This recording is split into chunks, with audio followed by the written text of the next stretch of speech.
country. With a playway economy. We are a playway country. With a playway economy. Cause no government representing we. With a playway mentality. We become a playway country. With a playway economy. Only hungry belly and poverty. With the playway mentality. We really thought that this July 8th was truly Liberation Day. To rid the land of thieves and corruption, as they say. So we say, Jonah, it's time for you to go, so we can hail King Pharaoh. We're tired of your bread and water. We can't eat that no longer. We must drive BMW and Jaguar. No more Escudo and Corolla. So into exile you must go, to let the yellow vibes flow. We are a playway country. With a playway economy. Cause no government representing we. With a playway mentality. We become a playway country. With a playway economy. Only hungry belly and poverty. With the playway mentality. Pharaoh promised milk and honey. More jobs and more money. Free university. $1,000 for Imani. One time gone and we still can't see good governance, accountability and transparency. But a bankrupt economy, month end with no salary, and every day is breadfruit, blubber and fig. Eat it man, don't dig, cause what we know is to eat what we grow. Forget about malnutrition, cause the rara lady say we have the best health institution. We are a playway country, with a playway economy. Cause no government representing we. With a playway mentality. We become a playway country. With a playway economy. Only hungry belly and poverty. With the playway mentality. So the only way out these days is playway. Cause enough people survive by it day by day. You don't need money to play. Just dream about a number. Go tell it to your partner. When he win, he must give you $1. If you buy pound of brown sugar, if you sweeten our sour water. Little boy, drink this sweet water, say. You mother don't want nothing today. And government don't even know we did. We are a playway country. With a playway economy. Cause no government representing we. With a playway mentality. We become a playway country. With a playway economy. Only hungry belly and poverty. With the playway mentality. For 4.5 years, our eye cry bitter tears. Poor people can't even eat a food, while some eat good. So Glennis, Hood and Peter, they say the thing could run better. But Pharaoh head get harder and harder, holding firm to old school ideologies and personal perception in the midst of modern day recession and sufferation. The House of Parliament him freeze as if it's his. But as so the Constitution say, certain time in the year they don't must go there. But things are run red, man go lose the head. We are a playway country. With a playway economy. Cause no government representing we. With a playway mentality. We become a playway country. With a playway economy. Only hungry belly and poverty. With the playway mentality. So they say all business in town closed down. And all man gas gauge reading E. So we're waiting for the pipeline to bust, to run some money on us. Very soon will be the campaign. Because the ink and finger thing coming again. In lotto and raffle we gamble. But for election we can't able. And like Mr. Boris Hammond, they would come begging for one more dance. But we can't take that chance, because them can't dance. They just jump and prance. We are a playway country. With a playway economy. Cause no government representing we. With a playway mentality. We become a playway country. With a playway economy. Only hungry belly and poverty. With the playway mentality. Well, I don't know if it's Steely or Winty or Kitty, but one of them have to lead a party to reorganize and to reform this country. But it's we who give the mandate. So go ahead and give us with it. But please don't let it be July 8th. According to horoscope, this date represents empty plates. And we desperately long for a brighter day. So we can't continue in Belly. We are a playway country with a playway economy. Cause no government representing we with a playway mentality. We become a playway country with a playway economy. Only hungry belly and poverty with a playway mentality. Playway country with a playway economy. Cause no government representing we with a playway mentality. We become a playway country with a playway economy. Only hungry belly and poverty with a playway mentality. Playway country with a playway economy. Cause no government representing we with a playway mentality. We become a playway country.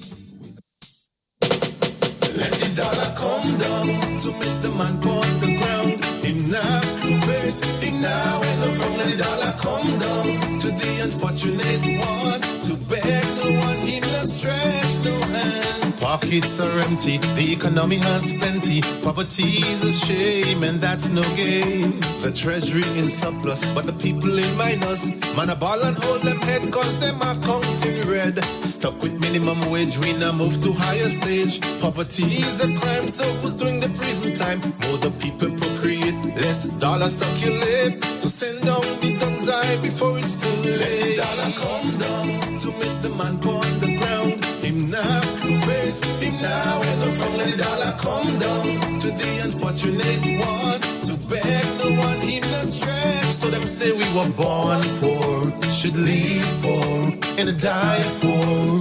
Nothing more. While the rich get rich, a tall fence, pitbull and cameras. Desperate man still looks fi climb over. The system never truly cater for them in that strata. Though some days you may hand them $1. Check their standard of living, that's the real thing. Sustainability is the key. Let the dollar come down to meet the man on the ground. Him now face, him now and no from. Let the dollar come down to the unfortunate one. To beg no one, him not stretch. Projects of millions upon millions, hundreds of thousands. Most of it stays in the hands of a middleman. Poor man a work as a laborer just for $1. Nothing fi smile about, that goes from hand to mouth. And day by day the cycle has been repeated. That's the way for people have been treated.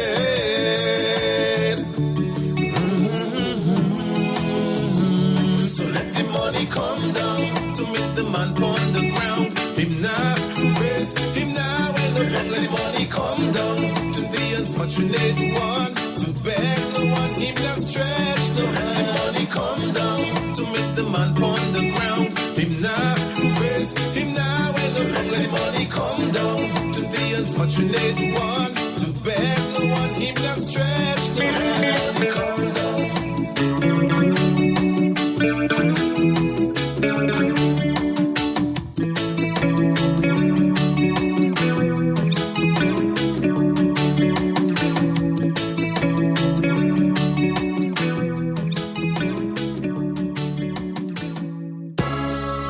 This is not politics. Please don't forget. And good night to Grenada, Carriacou and Petit Martinique once again. It is time for Talking Points. My name's Sheldon Scott. I'll be here with you up until 10 o'clock. Saying a special good night to all the listeners locally, regionally, and internationally. Your expectation, neither are you in to live up to mine. I don't owe no one, no obligation. No one owes me none, so everything is fine, fine. I said I am that I am, I am, I am, I am. I am that I am, I am. And of course, we'd like to welcome all the listeners joining us via 91.9, 91.5 Real FM. Yeah, they're celebrating 19 years. It is their 19th anniversary. I would love to see what they're doing for their 20th, yeah? Serious business. Real FM, they're keeping it real. Time for everything. And for every Noise Radio, good night to you, Wade. so man and man must reason. You and the entire home circle, bro.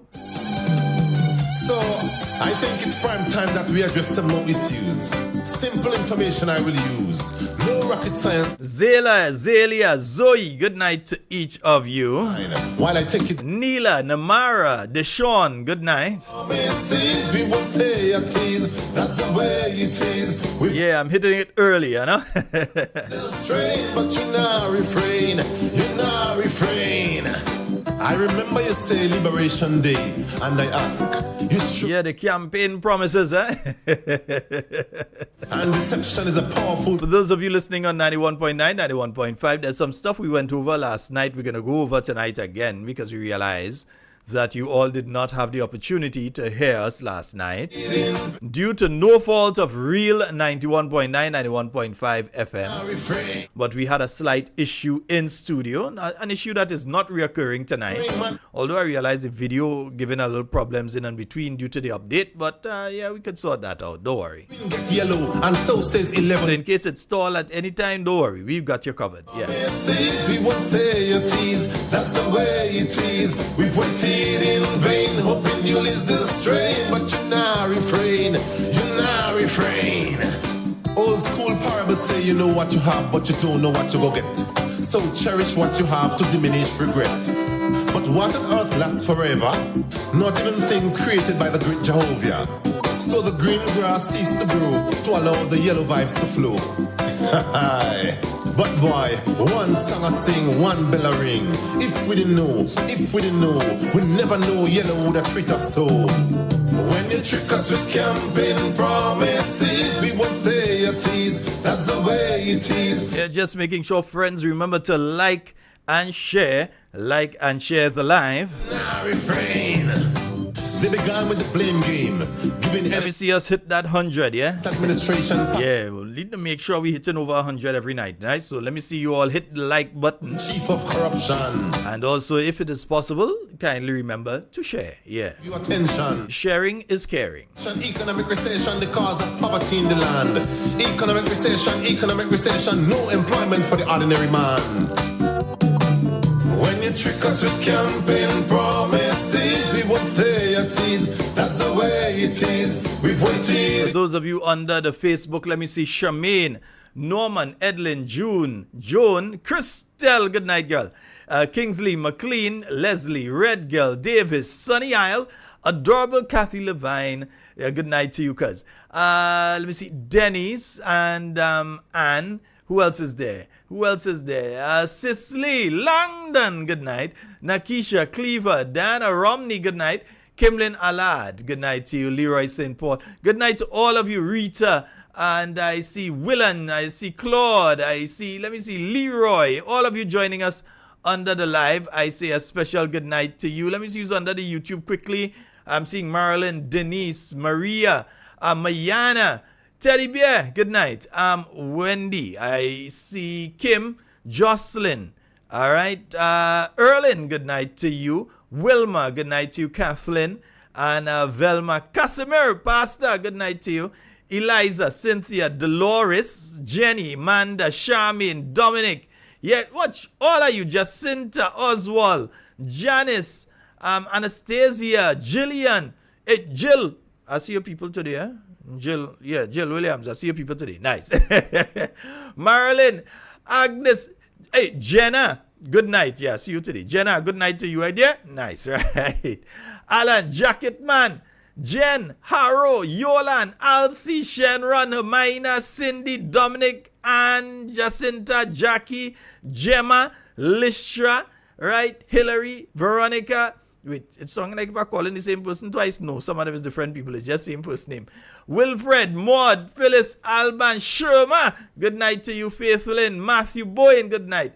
Yes, indeed. Yeah. Have to come real good, cause it's a long time Grenada I need some food. So folks, remember to like and share. Some good? Remember, you can get your Talking Points t-shirts. Cami still has some, so you have to check out Cami and so, yeah? It is, we've Molly, all the t-shirt, go and check Cami now. but you're not refrain. You're not And Cami have other things to sell, you know, when you go, yeah, just walk with enough, so you get your t-shirt and you get other things there too. But will restore Grenada? Is it the same joke? We're getting closer to the Christmas. We're going to give all the different people who listen to the program on a nightly basis an opportunity to advertise their services. So whether it is our good friend Smolax, who is an expert electrician, we're going to give him a chance to, say how to find him and so on, what he does. Yeah, Smolax, right? Yeah, bad electrician. When I say bad, we just say bad when we mean good, right? So that's a Smolax. Yeah, and then we have a joiner. Yeah, or historian. He's actually a joiner. He does excellent work and so. So we're going to give everyone an opportunity as we get closer to the Christmas time to advertise their services, and continuing after that. Every now and again, we'll give them an opportunity to advertise their services, yeah?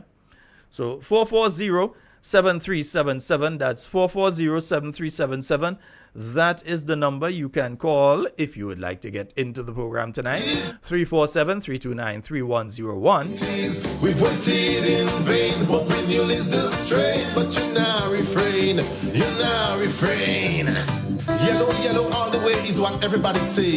Cell phone ring, man. Still trying to find out how people could just go and build on people's property without their permission.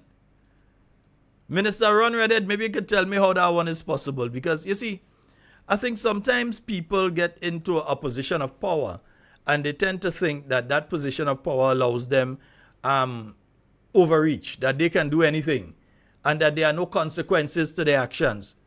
Go and cross the fence in Mount Airy. Yeah, go and cross the fence up there. Mount Gay, wherever you want. Mount Gay, not Mount Airy, Mount Gay. Go and cross the fence. Cross the border. Yes, they say, come challenge me. Come cross the border. You remember them song there? Go and cross the border.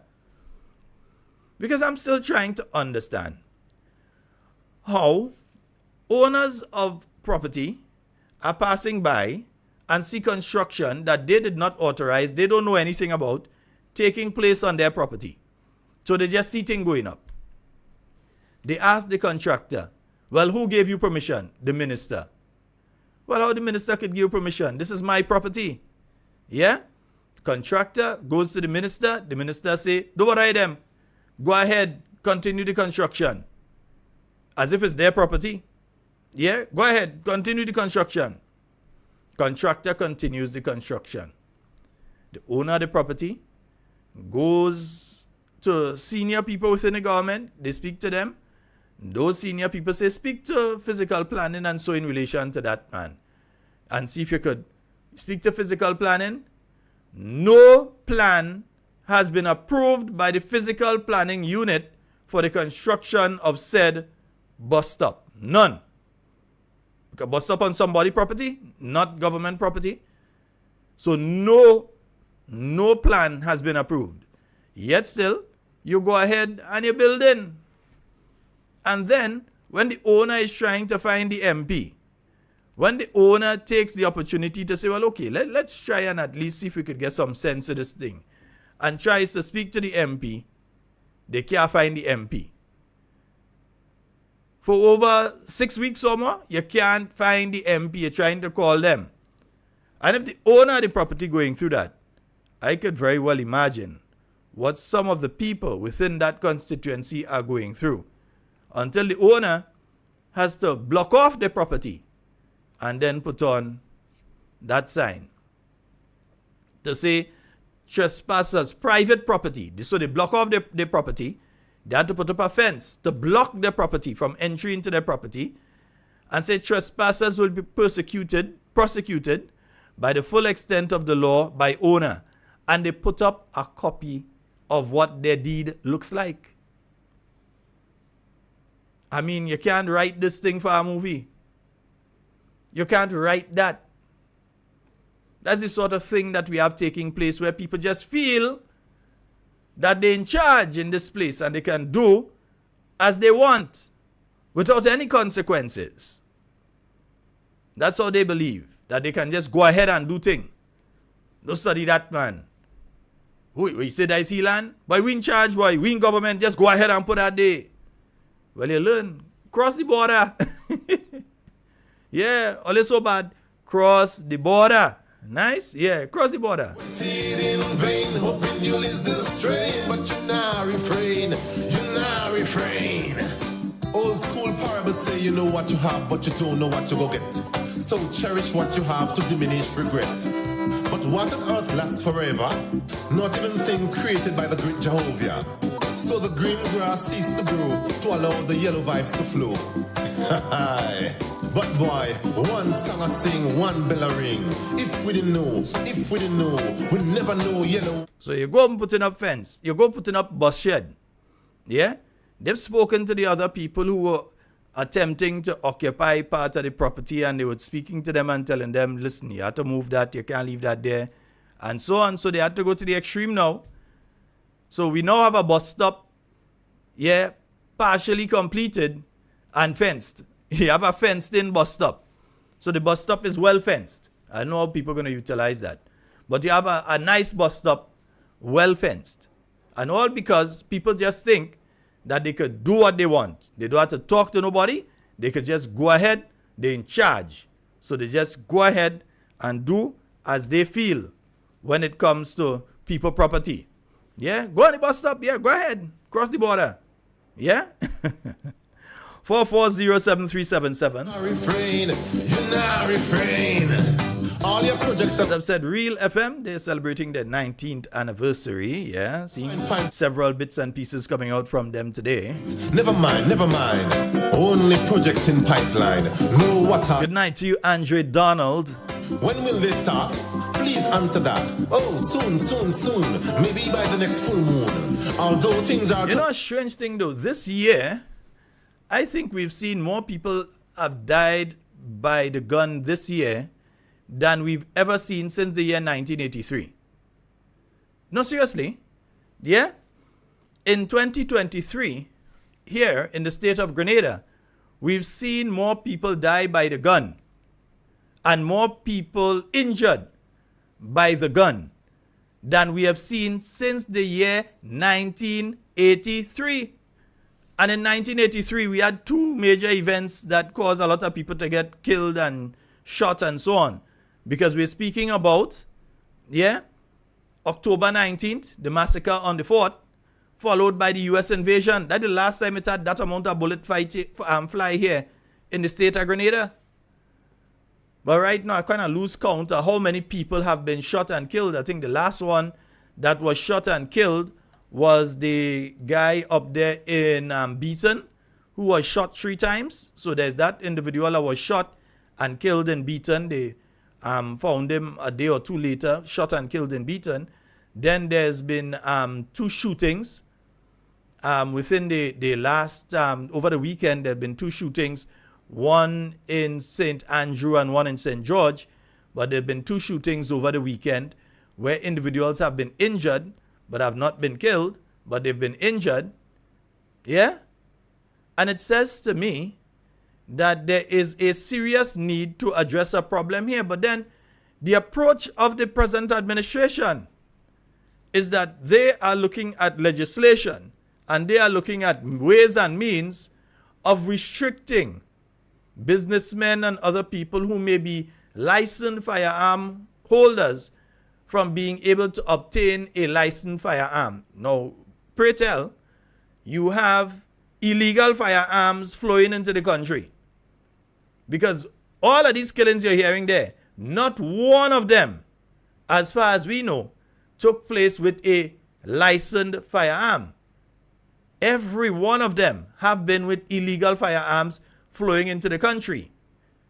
Now, in my mind, common sense would have said that your approach would have been to try and stem the flow of illegal firearms coming into your country and not try to make the businessmen out there and the other people who may be in the line of fire more vulnerable by trying to restrict them from being able to access licensed firearms. So the approach is that let them businessmen and them fight it out on their own. They had to transfer money during the Christmas, that kind of thing. Hire a security firm and they don't even want to get a security firm firearm user's license. So there's this whole conundrum where, because the Prime Minister, not the Commissioner of Police, because we doesn't hear much from Mr. McKenzie, but we know he are wrong somewhere. He's a nice guy. He's a okay fella, right? But not from the Commissioner of Police. We're hearing from the Prime Minister that he has a particular view in relation to firearms. And as such, because he holds that view, he believes that his view should be imposed on Grenadians on a whole. He doesn't look at it to say, well, okay, I might hold that view, but Grenadians on a whole hold this view. So they're focusing on the legal ones. It's not the legal ones that killing people out there. It's not the legal ones that causing the problems that you're seeing out there. It's the illegal ones. What you need to do is tighten on your port security. What you need to do is ensure that the existing elements of the Grenadian Coast Guard, even though them fellas have to be sleeping head to foot down at the Coast Guard base, and those at SSU and Rapid Response Unit have to be doing the same thing. Yeah, them police officers sleeping like slaves on a slave ship crossing the Atlantic. That is where they had them now. That to be no serious thing. As police officers, they're sleeping like slaves crossing the Atlantic, is head to foot. One man lie down so, next man lie down so. That's how they have to sleep down on the camp. So focus on fixing those issues and addressing the illegal flow that's coming into the country, and not trying to make people not able to protect themselves. But then it would take a certain level of common sense to know that is what you should do. And as we know, common sense doesn't dwell in those locations where we are speaking about there with them people. It doesn't dwell there. So we don't expect to get common sense in a place where, as we just say, if we find common sense alignment on Dum Street, we know he just passing there. He sit on a bench. He going just now. He just make a little pass. He ain't staying there. So we don't expect that to dwell there long.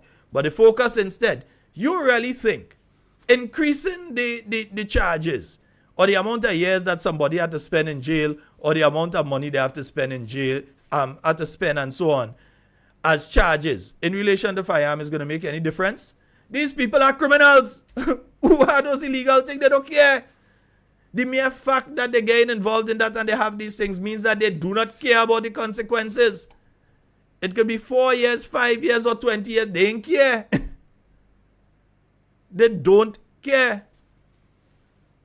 So as such, the approach to this particular issue, and remember, they have a so-called advisor.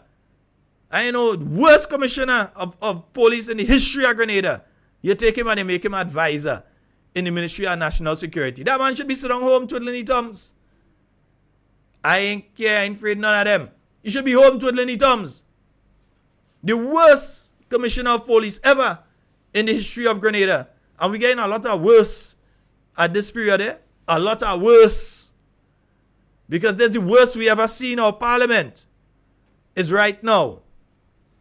The worst Minister of Health that we have ever seen in the history of Grenada is the one that we have right now. He had to go. And no if, what, but about it. We ain't making no joke about it. This is not just a open-ended statement. Who is the Minister of Health has to go. But the problem you have is that you have other incompetent people there. So you don't know who you're going to take out of the incompetence that you have there. You don't know who you're going to take to make a Minister of Health because all of them incompetent. So you have union leaders complaining that when it comes to the Minister of Education, they can't get a meeting with the Minister of Education. The Grenada Union of Teachers, you know, they can't get a meeting with the Minister of Education. They're complaining. When was Emmeline Pierre? We used to be able to meet her and everything. Teachers were treated as stakeholders. In fact, let me pull it up for you, man. As I said, we have to go over some things tonight because last night, our good friends on 91.9, 91.5 were unable to join us. And again, due to no fault of their own, they weren't able to join us. And as such, I think we need to go over some things tonight. And we're talking about the IMF just now, you know. Because I see some kind of kunumunu thing. We come into that. But let's deal with this one first, yeah? Let's deal with this particular one first. Remember, the Grenada Union of Teachers, this is what they say about trying to get a meeting with the minister, because I want you to understand the mindset of the people that hold the reins of power in Grenada right now. They just don't care. The DC in NDC stands for don't care. Right? So let's hear what the president of the Grenada Union of Teachers had to say about his interactions with the government of Grenada. And I would just want to put on record my all deepest disappointment with the Ministry of Education. I just want to compare it with the previous administration. You can say one thing about the ministry, the past minister, Honorable Eminent Pierre. One thing with her. She met with the Grenada Union of Teachers on a regular basis, on a monthly basis. Even if we had to call an emergency meeting, that she will call the meeting, we'll discuss. Before the reopening of school, she will call a meeting. We may not see eye to eye in agreement with everything, but she met with us and such. And that is what is lacking. And our biggest disappointment and such, we are a bit saddened by that, because we really do respect the new administration. We really do respect and appreciate the Minister for Education and persons, but what is lacking there is that since the GUT had its elections, once we have ever met, and that's with the previous administration, our new elected bodies, we wrote the Ministry of Education and the minister and everybody several times. And I think the last engagement we have subject to correction was either October or December. That's the last time the GUT got an engagement with the Ministry of Education or the minister. It is not right, and that's why we must have all those sort of confusion and chaos and misunderstanding, misconceptions when we touch, and the way that we can deal with it is probably coming on the air saying something. It is not right at all, and I'm very, very disappointed, and I think the GUT is disappointed, because we wrote the Minister for Education, we wrote the Ministry of Education. The first letter we wrote to them was to introduce them to our new officers, elected officers. When you have elections, the GUT, all right, it is customary that the Ministry of Education, these are the people that they'll be working with, negotiating with, putting together plans and events. And we never had an engagement since April.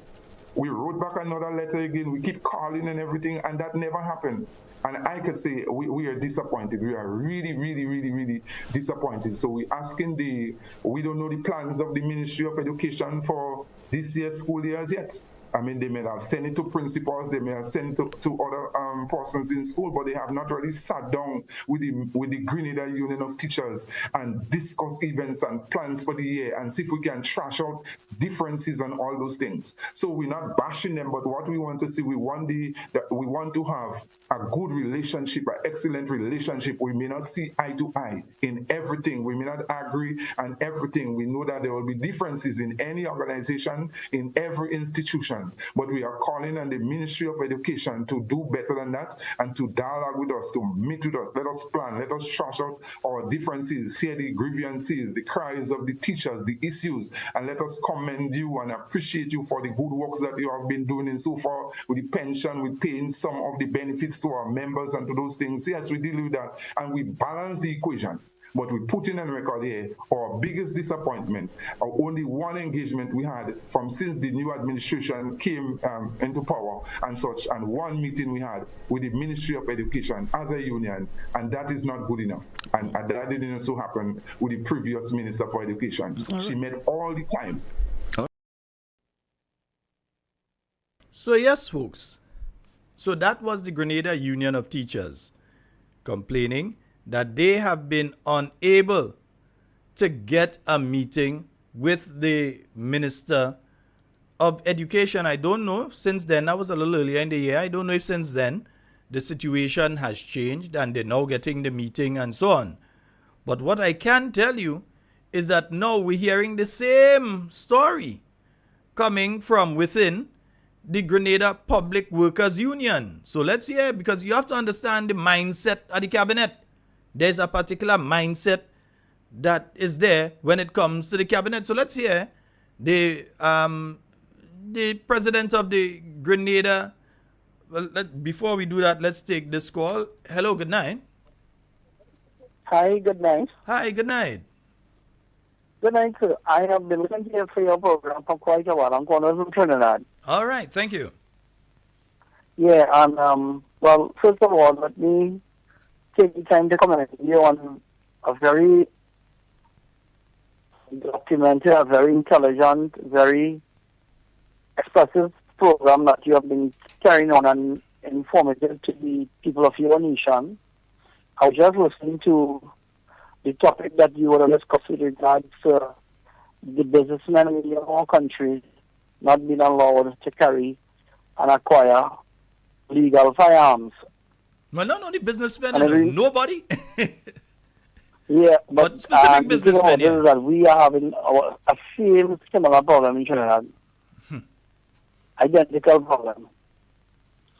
But And why? it tells Because you where the powers that be and where the thinking are. The reason why I am tuning to your station is that my daughter is across there in your university in med school. okay, So yeah, so I try to listen and stay tuned to what is going on in Grenada. But I came already, I visited, and I'm attracted to your country. It is very peaceful. It is very nice. But the influence on the outside seems to be filtrating the goodness that is there and wants to be there. But the little theatrics and the little crime that is reeling at this point in time, you all can handle that in a jiffy if the powers that you really want to. Mm-hmm. I heard you And I a while agree. ago on the topic of the what you all call it, our generation company. Oh, Grenlec. Mm-hmm. Yeah. I listen very frequently. You've been listening a and, while, man. I must thank you. Yeah. It's like politics all over the world, you know. Yeah. Somebody have a friend that somebody want to get rich and somebody wants to do something. But you know what? I'm a public servant. I'm a senior public servant in Trinidad. But a former commissioner of mine told me that when good men stand up and do nothing, all hell will break loose. Mm-hmm. And we need, as a Caribbean, we need to come together. I mentioned to one of my parliamentary colleagues in Trinidad, or one of my MPs, why we don't bridge the Caribbean like the Key West in Florida. I don't know if anybody has thought of it. The entire Florida Keys and make it one destination and pay the tools. Mm-hmm. Mm-hmm. You understand? I We're understand. spending a lot of money with Caribbean Airlines and the price of tickets and that kind of thing. Charge a toll and let me drive up the islands and enjoy the ambience of the Caribbean. Those are the things you have to aim for in this part of the world. But some people, I don't know where their aim and their talent will be. Mm-hmm. But once again, I don't want to say too long on the program. I just call to say, you know, say what you did a good job. Keep up. You seem to be a guy on the grassroots for the people, and that's what we need. So being a grassroots man, you're there for the people. At least the people on your ground have a voice. They can call in, and I'll listen to your callers. There seem to be a very aging population that call in and listen to your program, and they're very passionate about your country. Of course, yeah, they are. Yeah. You understand? So, what I will say, keep on doing the job, keep on clamoring, because we can only clamor and then we can get change. You understand? Of course. So, you are doing a Right. good fight for your people. Keep up the good work. I am here, I am tuning every night to your program and on there, listening to the good job you do. All right, thank you, and feel free to call at any time. Well, once I get the opportunity and the line on this, I'll call you. Okay, no problem. But Thank you. I suppose to ask you this, you know, do you have any Trinidad parents? Because you have a Trinidad accent. Boss, I was born in Marabella. So you live in South Trinidad, you live in San Fernando today. Boss, I was born in Marabella. That's all I'm saying. That's why no, I picked up that a long time ago. You are what you are. Trinidad. No. I'm Grenadian. I was just born in Marabella. Yeah. Well, what I'm saying, I don't know. You have the Trinidadian roots. Message me on the WhatsApp. We'll talk. All right, good, yeah. All right, great. Thanks. All right, folks. Yes, 4407377. I think we have another caller coming through. Let's take that call one time. Hello, good night. Hello, good night, Sheldon. How are you doing? Hey, I'm fine. How are you doing? Not too bad. All right, go right ahead. No, I'm just listening to this clip with the president of the Teachers Union. Mm-hmm. No, I'm really wondering if Jude is not ashamed of himself to sit him now and talking this kind of thing he's talking to. When it was Kit Mitchell could have never done nothing right to please Jude and them. Everything was hit the street.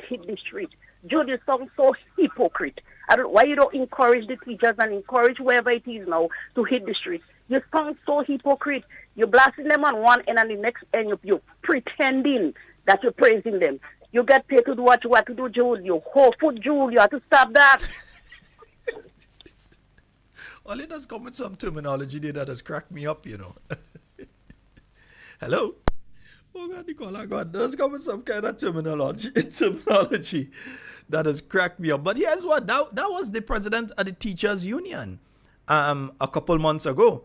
And in fact, that's just one of the instances because that's the same individual that when they decided that it was universal education, whatever they're calling it, where they're just sending all the children from primary school directly into secondary school.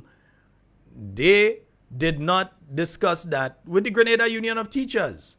I should have a clip somewhere around where he's discussing that one, and he said that they did not discuss that issue with the Grenada Union of Teachers. They were upset and still are that children are just being sent directly from the primary school. Some of them have not gotten to the stage where they should be going to the secondary school system, but as it is right now, once you get to that age, you write your CPEA and you're going directly into the secondary school system.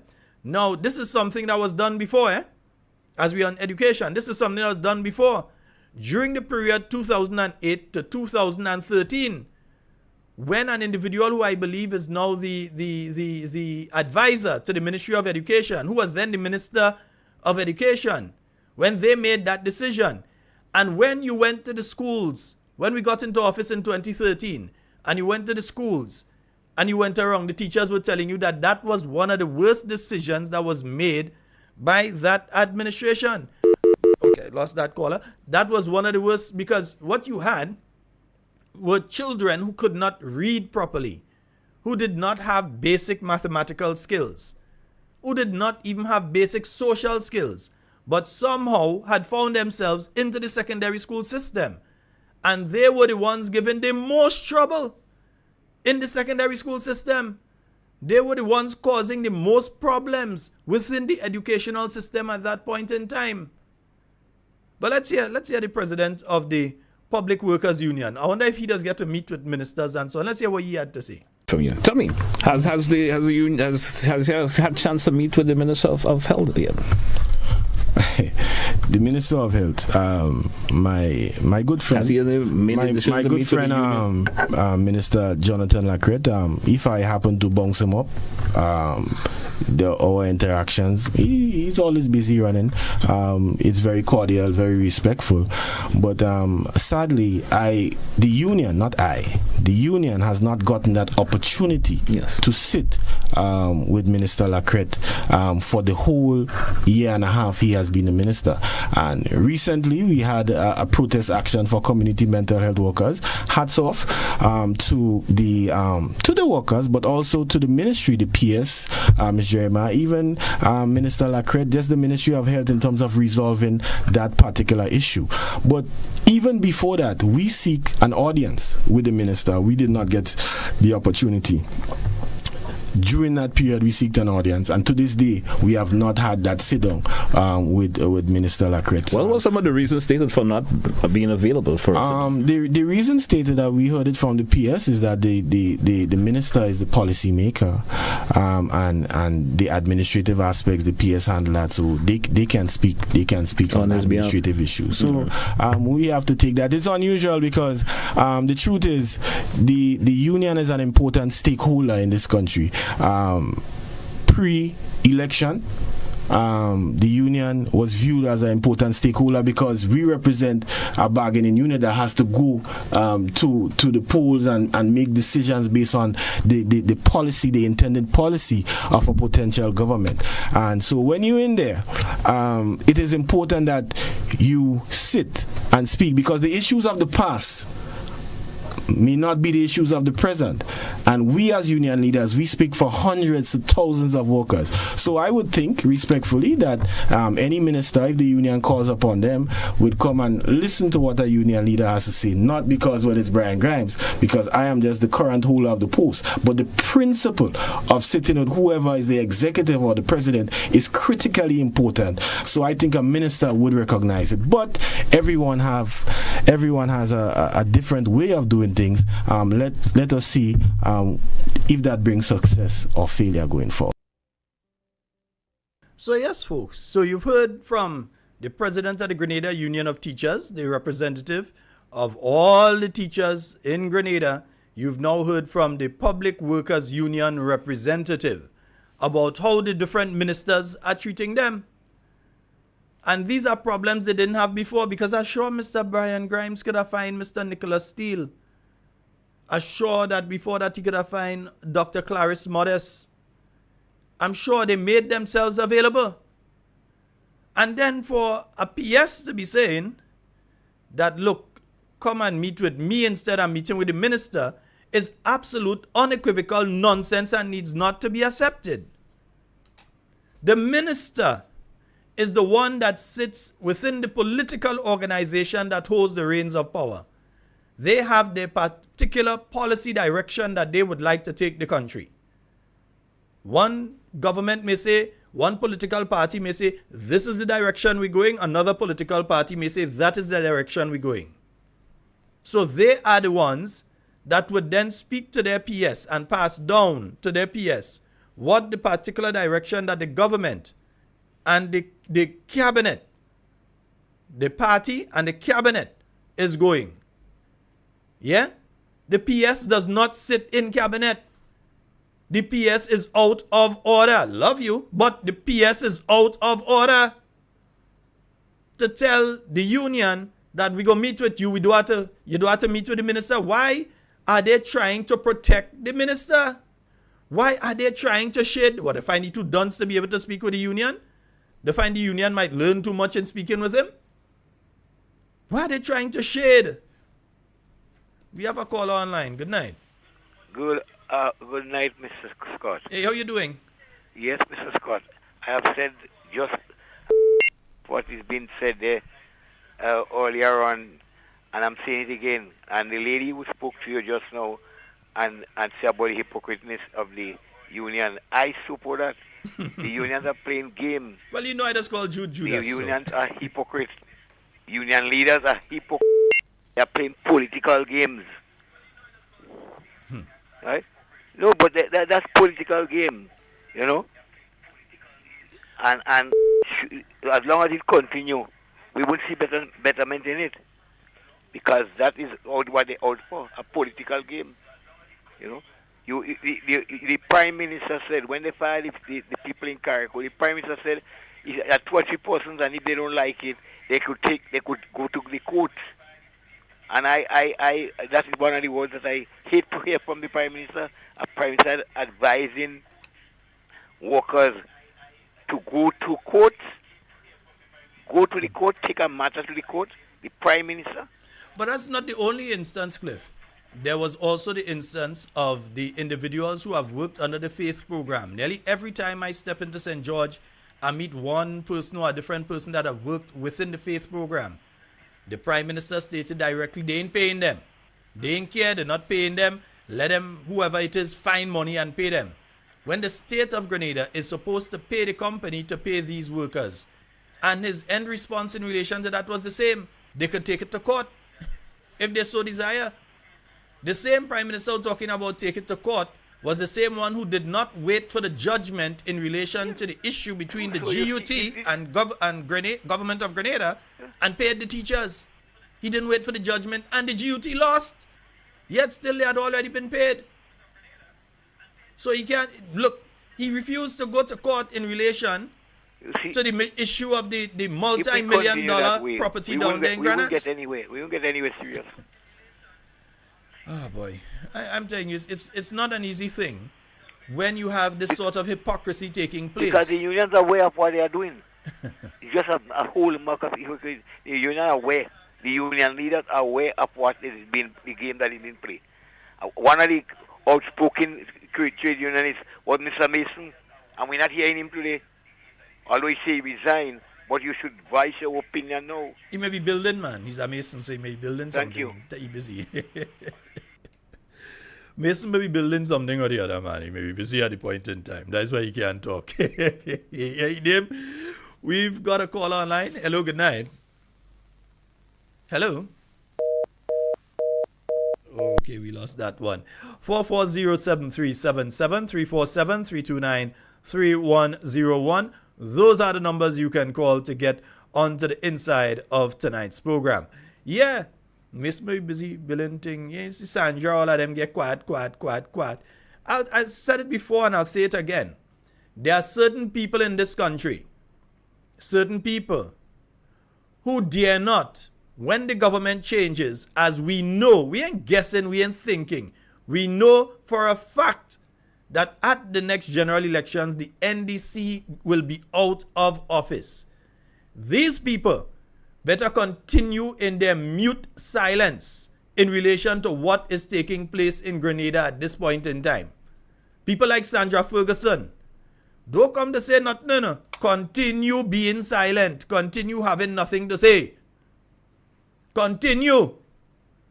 Because you have a prime minister who is a CBI agent and a minister of finance who are CBI agents. And government, the main source of income they're looking towards is CBI. Yet still, you can't see the conflict of interest in relation to that. If it had been the New National Party, these are the people who would have been walking with placard all over the place. These are the people who would have been doing special programs on radio and television to address this issue. These are the people who would have found the time to sit down and write the 700 and 800 word little pieces to put into the newspapers and onto the internet. But when these things are happening under an NDC administration, they have nothing to say. They better continue to shut up. The time will come, you know. All you feel Deacon Mitchell there forever, all you feel NDC there forever is they going. And every day is a day closer to when they going. But when they're gone, all you who shutting up right now, who had big mouth between 2013 and 2022, and all of you who used to do the march and all the protests during that time, and was saying the worst about the New National Party administration. But now, you cannot see the wrongs, the corruption, the misdirection that is taking place under this administration. Continue to shut up. Don't have nothing to say. I've lost all respect. I didn't have much in the first place, but the little bit of respect I may have had for these individuals is long gone. I don't respect none of them. I'm telling you straight, I have no respect for none of them. Continue to shut up. All who have nothing to say now, don't come and try and accuse NNP of anything, you know. Because much, much worse than what you all accuse NNP of, we have proven factually here on a weekly basis is taking place, and all you're gone on mute. All you have a case of mutitis. Yeah? So continue. Just stay quiet. We have a call online. Good night, Sheldon. Hey, good night, bro. How are you? I hope I'm fine. How do you do? Your song fine, man, and your song very clear. Okay. No, there seems to be a developing pattern with in terms of between ministers and MPs and the people. Mm-hmm. I heard a particular MP made a solemn pledge to his constituents that he would be engaging them. An MP from the north, I ain't calling the constituency, but I guess you know. And the constituents are complaining that they're not seeing it. I'm getting to the point that I heard the clips from both union leaders. I think the pattern is, look, we as ministers know what we're doing. What you just sit and accept whatever we do or say. I heard a particular minister speaking, and he was saying that once a matter got to cabinet, he had to say nothing to the parliament. And we no longer have post-cabinet briefing. I used to see the notice, and well, remember, it's possible that it's happening, and I don't know. They so maybe said, no, there's none. They said that they would speak to us when they think there's something that we need to know. That was the rude thing that was said to the Grenadian people, that everybody just sit down and accept. Sheldon, if you're meeting every week, right, to discuss the nation's business, planning for the nation, and you have not spoken or you're not speaking to the nation, it means that whatever is discussed is not the nation's business. Mm-hmm. It's your private business. So don't be surprised that the ministers are not bothering to meet with other stakeholders, because what we're meeting with you about, we are the bosses. We do what we have to do. We give you what we have to give you. You take what we give you. There is no reason for us to come to you. And I'm saying that it's a developing pattern that our leaders do not feel it necessary to engage.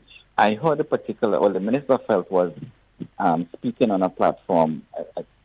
It was supposed to be a town hall meeting. And he was introduced as the Minister of Health, who would speak to us or speak to the persons at the meeting on health. Mm-hmm. I listened from start to finish. He mentioned health once. Right? Nothing was said. I heard Jenny Simon play that one, and I was cracking up. I heard it so long. Nothing was said about health. So I would believe, I would have believed that with the concerns that people are expressing on the issues that affect them health-wise, it would have been a good opportunity for the minister to bring the nation up to speed. Well, I guess he was waiting on that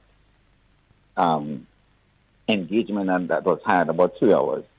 I attempted to listen. I couldn't sit and listen for 3 hours when I listened it twice. had to report, right? And even then, you had department heads saying what was being done, and the minister likes to talk about policy, right? He is the policy maker, right? So I guess they let the people who work under me speak, but they can't speak to policy. Policies are made and then they execute the policies. But if you're not clear on what's supposed to be executed, you cannot execute. And I heard a particular PS speak that particular day. And for those who probably not in Grenada, not living in Grenada, you would think that nothing was done prior to this new administration coming into office, health-wise. But I also heard a union leader say that as far as it's concerned, the health situation in Grenada has gotten worse. Mm-hmm. So if health was supposed to be your priority, right? You said health would be on your front burner. 1.5 years later, people are still complaining. The public still do not see any improvement in our health situation. So the question is, if you have a Minister of Health who with due respect to him, he's in education. So you can say, you know me, I always like to give people the benefit of the doubt. Education is his field. So he is not too free with the health issues, right? But your government says that it's supposed to take top priority. At least give us something. Tell us what is being done.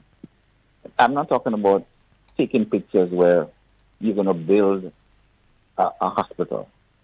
You know, health professionals are saying that they have whispered in the ears of the current administration and told them, in as much as you have this long-term plan to build a hospital, why can't you fix things with the one that you have? Right? We have issues of the professionals, the practitioners. This can be fixed. You have issues of equipment, right? This can be fixed while you wait. So if somebody have a serious issue that needs diagnostic services, they have to wait for the next maybe 5 years until that the hospital is built before they can get those services. Sheldon, I believe that they're small bites. You can take small bites and chew and swallow. Don't try to take bigger bites. And the futuristic view that I'm seeing, especially on health, I was engaged on the health side for a while. The big picture health thing that we're looking at, you may find that we have more COPSI because of that. I'm hearing stories that come out from this hospital. I prefer not to believe it, but I had an experience. I got there. It was probably around 2:33 in the morning, and I went in the A&D. Right. Accident and emergency, yeah. Mm-hmm. And I sat out there. After 20 minutes, nobody came. I took the phone. I called the general hospital. I said, excuse me, I've been out here for the past 20 minutes. Nobody has come out. The lady said, mister, we've seen you. You're on camera. We know you're there. Just wait. Somebody will come to you. That was the response I got to Sheldon. We can see that you're there. So just wait. Somebody will come out to attend to you. And I'm saying, but that should not be said. If it was me, I would not have said that. Because the fact that you saw me sitting there and you didn't come out 20, 25 minutes past, and now you're telling me, you're confirming that you saw me, but you're taking your fine time. So I'm saying that these are issues that you don't have to be a rocket scientist to solve this problem. But if the Minister of Health is not empowered, because, you know, sometimes you can take a position, right? You can be occupying a position, but you don't have the authority to do it. Because from what I'm picking up, the Prime Minister is really the Prime Minister, right? He's managing every ministry. So until and unless he says, do this, a minister cannot act. So again, I don't want to blame them for not acting. They have to wait on the go ahead. But if Kami has to speak, Kami will say, that's all they vote for, take it. I won't say that. Right? I would make that statement. But we are the ones, not the other ones. I know who I voted for. Canadians decided that they needed to try somebody else or try another group. That group is proving themselves. As you said a while ago, elections will come again. Oh, yes, they will. Those silent ones, those who ball in their mouth closed, as some people say, they would start speaking again because they're giving a pass. You know the person, it's like a teacher marking a paper, and you know the child failed, but you're passing the child. Because if you fail the child, you would look bad. But I believe people should be bold and speak out for the country. A political party is a transient thing. I mean, you're coming, you'll be on the stage for a while, but you'll be gone. You never remain. and people should look to the country, right? That's what should be people's focus. I support the National Party wholeheartedly, but I would not sit quietly and say that the National Party is doing something good, they're doing something bad. I would say, that's me, right? Others wouldn't. But I believe that if you have your country at heart, you would speak. If the NDC is doing something good in government, I would compliment them. If they're not doing something good, I should feel free to say that they're not doing something good or they're not doing what they're supposed to do. And that's how, if every Grenadian adopt that posture, the country will move forward. So when these guys don't meet, they refuse to meet with union leaders, they refuse to report to the country, it's an indication that whatever we give you, just sit there and take it. But I hope it would also work when we decide, whatever we decide, you take it. So, Sheldon, let us, as Canadians, whether we support the New National Party or the NDC, put Grenada first. All right. Is the current trend putting Grenada first? Let us ask ourselves those questions and take the corrective measures to ensure, and you know that word ensure, you hear it a lot, right? To ensure that we put Grenada ahead of everything else. Of course. Not necessarily a political party, but a country. Thank you. All right. Thank you very much, Stan the Man.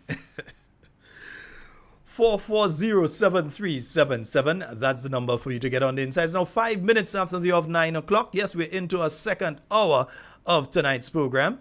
Yeah, man. Give all your look extra 5 minutes. You never know, yeah? Sometimes, you know, how to be able to do it. Yeah. Because what we are seeing is scant disregard for the Grenadian people. It's like these people do not care. So whether it is within the ministry, that the workers that are working within that ministry, their representatives cannot talk to the minister to tell the minister, well, this is what the workers want. Yeah? Because within that Ministry of Health have a lot of things going on, you know. Here are nonsense that's taking place within the Ministry of Health right now. They want the various nurses, people who are nurses right now, they want them, and I'm talking about people not on contract, I'm talking about nurses under the public service. They want some of them, they're offering scholarships to them at the SGU to go and upgrade themselves. But here's what. You have to break your service with the government of Grenada. In other words, you have to leave the public service, go down to SGU, and then come back and work with the government under contract. That's as long as it makes sense to you. Because if you are building on your years so that you will be able to qualify for a pension, it means that you would have broken your service with the government of Grenada. So in other words, let me say it again so you understand. You're a nurse. You're under the public service. You're confirmed under the public service. They want the nurses to break their contract with the government of Grenada. When I say break the contract, leave the public service, go and study the nursing, then you come back from nursing and you go under Gren case or so on, you come back on contract under the government of Grenada. They have said they were supposed to be taking these people off a contract. Honorable Nicholas Steele, when he was the Minister of Health, with the New National Party, had started the process of moving the nurses away from Gren case and into the full public service, so that they were being taken off a contract and placed in full service. This Prime Minister, this Minister of Finance were the people that said contract work would be a thing of the past. They're getting rid of contract work. In fact, the Prime Minister went as far as to say that contract work is illegal. So he's admitting that he's committing a crime right now according to his own words. Because he said contract work is illegal. And under an NDC government, they will abolish contract work. But let's hear something else that they're planning to do. Before we go further, let's hear something else that they're planning to do. Because some of you were not able to hear this last night. And I want you to hear what Mr. Grimes had to say yesterday about the Ministry of Health. And my research has told me, and I want to go on record as saying this, my research has told me that the government is strongly considering the statutorization or the privatization of healthcare. This is what, yes, this is what my understanding is. They can come and deny or whatever they say or admit, whichever one. But this is, and I am likened to believe this. Because when you regularize, and I want you to understand, and I want the general public to understand where I'm coming from. When you regularize workers, immediately they become entitled to pension and these sort of benefits. Now, if you want to privatize or reorganize an organization based on the Constitution of Grenada under Section 84(8), you tell them, okay, well, you have to go over, we go into private now. You have to immediately pay that person as though they're pensionable, regardless of the age or whatever it is. So we see the year of healthcare, basically no nurses have been regularized. They keep going. It's in crisis. What is really the genesis or the cause of this? Right? So if you have an organization, if you have a sector in crisis, would you not, GT, put emphasis on cleaning it up? I would agree. Right? You fix it before you do anything else. So we continue to see the drawbacks there. And myself, as the current president of the union, I don't want to play games with those workers that we represent. I don't want to give them any false expectations. I will tell you, our organization, in terms of advocacy for these workers at the table, we have provided names. I'll tell you what, from the president of the Nurses Association, myself, the only thing that union representatives have not done when we speak to government officials is cry tears. Or go down on our knees in those settings. We have done all possible to demonstrate, and the general public understands the importance of regularization and just putting emphasis on healthcare, but we have not had any response. So I would like for the government of Grenada to come through and state exactly what is their intention. Is it privatization or statutorization, which would have a negative effect? That's a form of union busting, right, on the union. That's one. And two, it can potentially make healthcare more expensive for the regular man on the street or the regular woman on the street, because access to healthcare, people can go to the hospital and get free treatment. If you privatize, automatically it becomes more expensive. So this is where we are. I just want to tell the health sector workers, yes, we are advocating for your regularization and so forth, but we are meeting hurdles, and we want transparency in terms of why we are meeting hurdles at this point in time. So yes, folks, you heard from Mr. Grimes. Now remember, Mr. Grimes is the president of the Public Workers Union. Mr. Grimes would have access to information that, unless somebody drop a brown envelope in front of my door, yeah, I know I'm laughing. Unless somebody drops a brown envelope in front of my door, we would not have access to the same information that he has access to. His constituents, the people who have voted for him as their leader, they are the ones that have access to that sort of information. So if Brian Grimes, president of the Public Workers Union, says that there is a stated intention by this NDC administration to statutorize / privatize healthcare in Grenada, you better believe there is more in that mortar than just planting. Believe it. Because he has direct information coming out of the ministries, so he would know what is taking place. And he has challenged government to say that he lie, He give them a talking points there. Well, I hear that, so tell me now. I want to know if it's lie or lie. Tell me if it's lie. So he has challenged them on that. Because we recognize that they have already statutorized the Ministry of Sports. By creating the National Sports Council, what they have in effect done is statutarize the Ministry of Sports. The Ministry, and you just hire somebody within the Ministry of Sports to deal with all the playing fields and so. But then you take all the playing fields from under the ministry and you place them under the National Sports Council. So the National Sports Council now has responsibility for all the playing fields that you just hire somebody paying them big bucks under the Ministry of Sports to deal with. So the National Sports Council, you and me, as of week before, are not supposed to go on any of those playing fields without the permission of the National Sports Council, you know.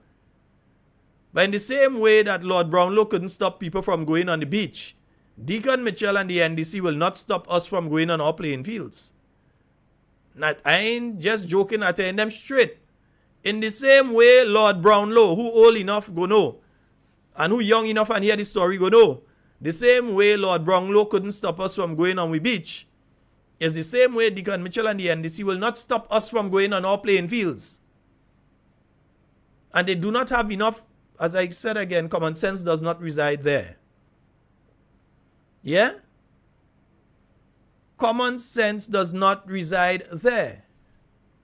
But I'm saying that common sense would have dictated that you review something before signing it, but we have a minister in the Minister on Redhead who telling people just billing people place and so, and just signing thing apparently without looking at the SRNOs that he's signing. They say bring it in front of him, they say give it a Lasha signature. Lasha signature. You even reading what he's signing. Because nobody, well I don't believe they are common sense too, so I can't say nobody with common sense would sign it. Because that would mean that I think they are common sense. And I ain't accusing them of that. I don't want nobody take me to court. So I ain't accusing them of having common sense. I don't want to lie on them. Right? I ain't accusing them of having common sense. All I would say is nobody with common sense would have signed something like that without asking the legal drafters to reword Section 17 of the National Sports Council Act. They would have never signed something like that once they had common sense. Yeah? So they've statutarized the Ministry of Sports. But even worse, now they're looking to statutarize the Ministry of Health. So what Mr. Grimes is in effect saying is if they hire anybody under the Ministry of Health, in other words, even if they confirm you this month and they statutarize the Ministry of Health next month, according to the Constitution of Grenada, they have to treat you as retired, you know. Because they close the entity, the section of government that you were working with. Once that is closed and your position no longer exists within the government of Grenada, it don't matter if you're 18 years old or if you're 23 or if you're 40 something. They have to treat you as retired. You have to be paid your benefits and you have to be getting your pension. So you could have people in their 20s and 30s receiving their pension. I know a lot of workers go like that. But they are not hiring because they have that intention in the back of their head that they are going to statutarize the Ministry of Health. When they jump in plane and going all over, it very well can be that their intention is to find people to partner to statutarize the Ministry of Health. Mr. Grimes ain't crazy to just go on national television and radio and say that. There has to be some solid information that he's receiving to go as far as to challenge the government. You have these situations taking place right now, and then, my goodness, I see some things over the past few days. Now today, I see an IMF report come out. Let me just say it.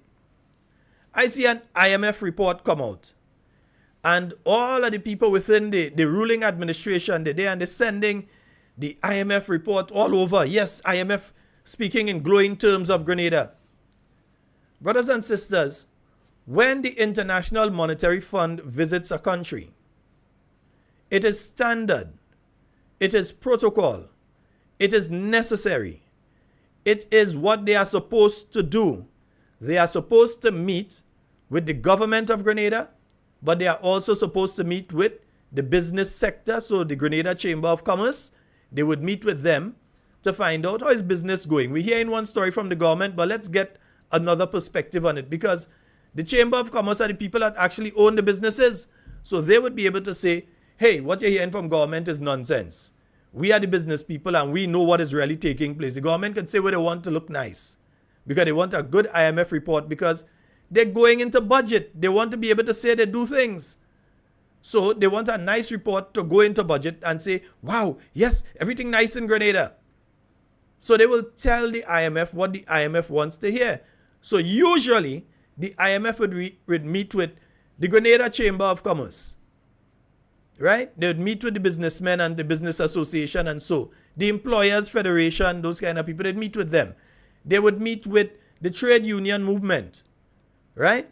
They would meet with the Grenada trade union movement because what the intentions of the trade union movement would do, the intentions of what they intend to do in 2024 and so on, that can have an effect positively or negatively on the economy of Grenada. So any sensible, realistic meeting of the IMF in Grenada should include the Grenada trade union movement. They would also meet with the opposition. I've never, in all the years I've been involved in this sort of thing, I've never known of a situation except when there was no opposition officially and still the IMF would come and meet with opposition elements, even though the NNP had won 15-0. They would still meet with opposition elements. Yeah? They would also come and they would meet with the media. At the end of their visit, they would meet with the media and say, these are our findings and so on, yeah? And take questions from the media and different things like that. You have them circulating an IMF visit right now. The IMF only meet with the government when they come in Grenada? They did not, I can confirm to you, they did not meet with the media. They did not meet with the trade unions. They did not meet with the business community. They did not meet with civil society, who are an important part of this entire thing. They did not meet with the opposition. So how can you come and you do a report when you only speak to people who want to look nice instead of trying to find out the reality? Because you have some people out there pushing this stupid narrative, which their own documentation has proven is a lie. I'm still waiting for Toes. We have it. We have it right here. I'm waiting for him to bring it right here. Come and show us the documentation that proves that the unemployment rate in Grenada in June of 2023 was at 28%. When your own documentation says that in June 2022, when your own documentation says that in 2021 the unemployment rate was down to 16%, 16.5%, and that it dropped to a further 13.2 or so during 2022. And now you're claiming that it was at 28% and they bring it down to 11 point something percent. That's madness. It's a downright lie. So if the IMF come, and the same way they lie to the Grenadian people in the parliament and outside with that nonsense about they have brought the unemployment rate down. You had 1,000+ people working on the hotel project in St. David. Yeah? The vast majority of those people are no longer working on the hotel project because it's winding down to the final stages right now. So it's about 300 and something down from about 1,200, 1,500 that was working on it at a particular time. You're down to about 300, right? So those people, some of them are not working. Some may find jobs on other sites and that sort of thing, right? The same with the other hotel project there down in the south of the island. It's winding down, so you have less people working on the project, and so they have their opening dates and so. And then when they open as hotels, when the construction part is done, they have a significantly less number of people that are going to be working there. Now in the hospitality sector, not the construction sector. But you're hearing all this nonsense in the IMF report about, boosting this and boosting that and so. Nonsense.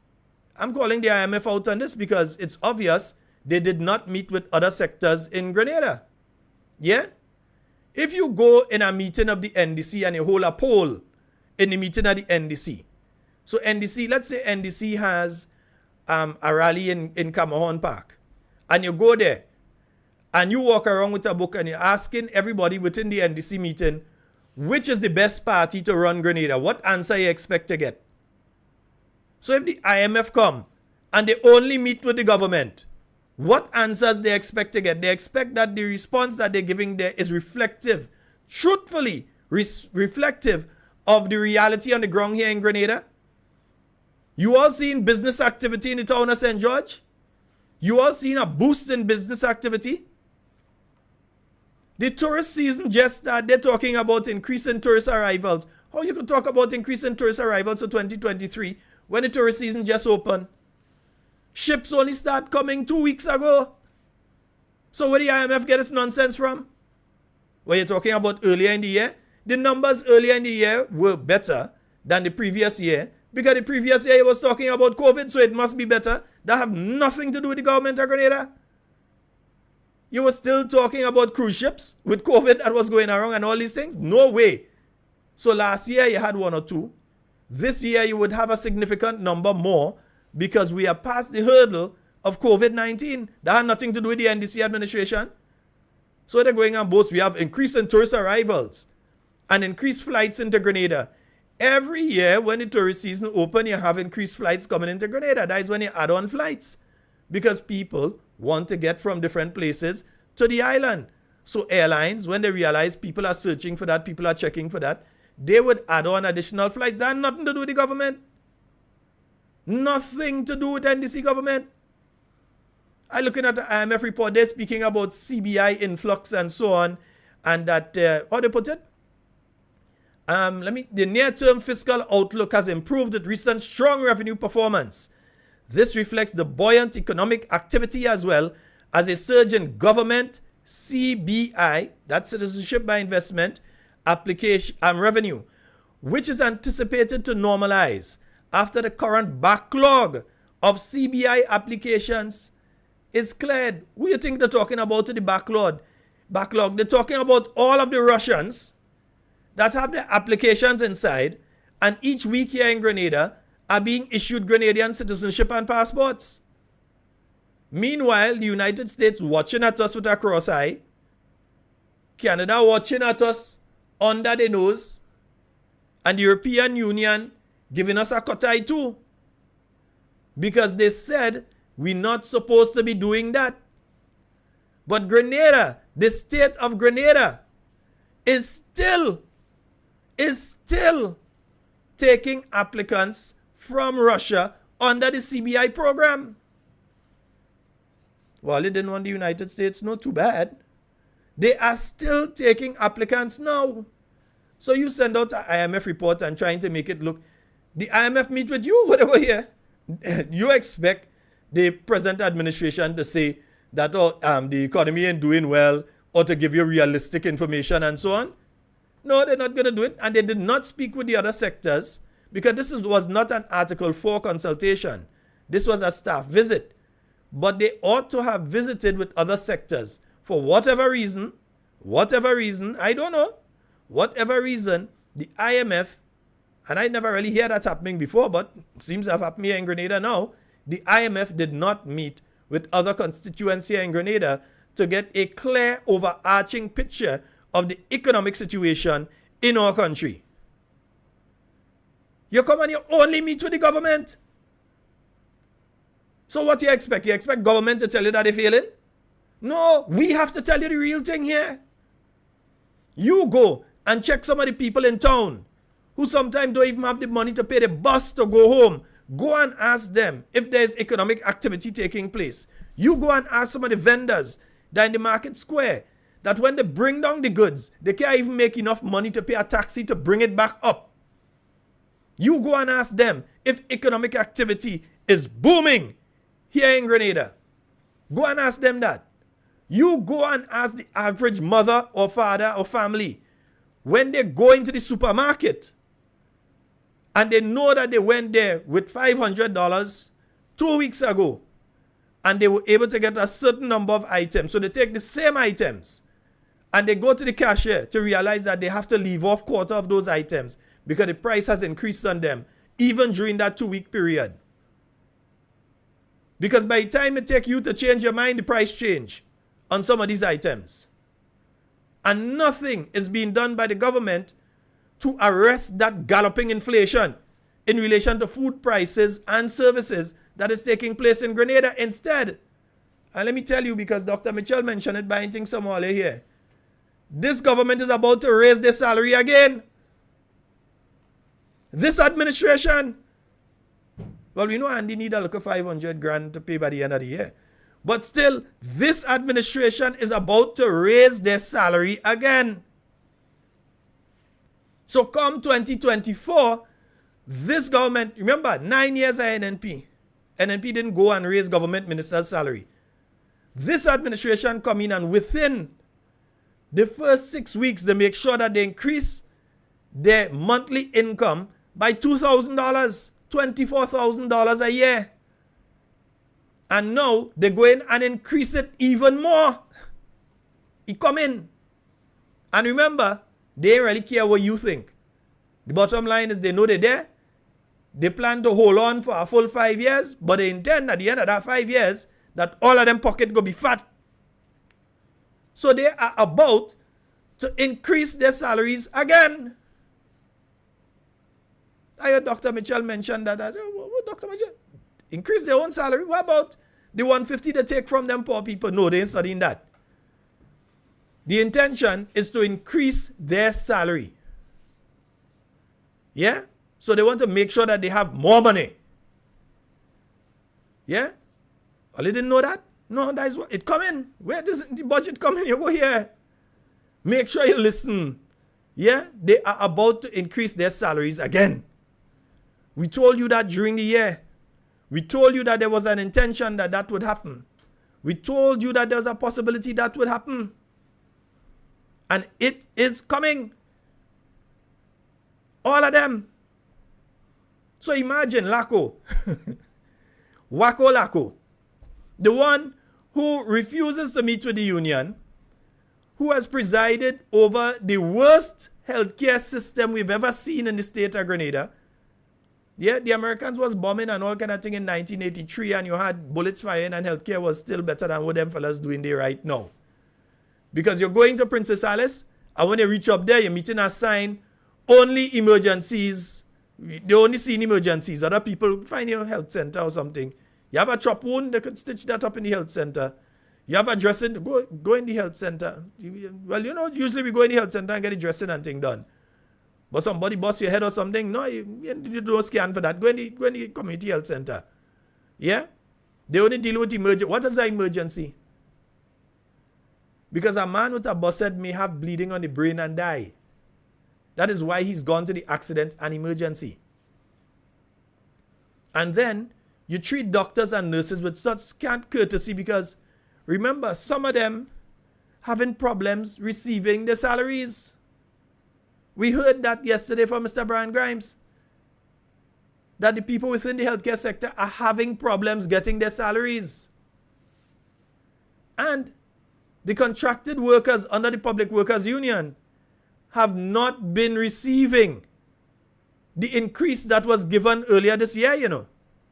There's a problem when it comes to that as well. So once they're contracted, they have not been receiving the increase. And they've been beating Mr. Grimes and the union all around the bush on that one. Yeah? So there's several things taking place in our country right now.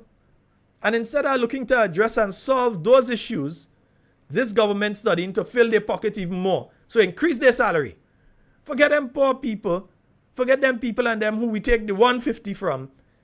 Increase your own salary. In the same way. And then saying, oh, it had to end at that time. It's a lie from the pit of hell. It's a lie. And anybody come and say different, they lie. Yeah?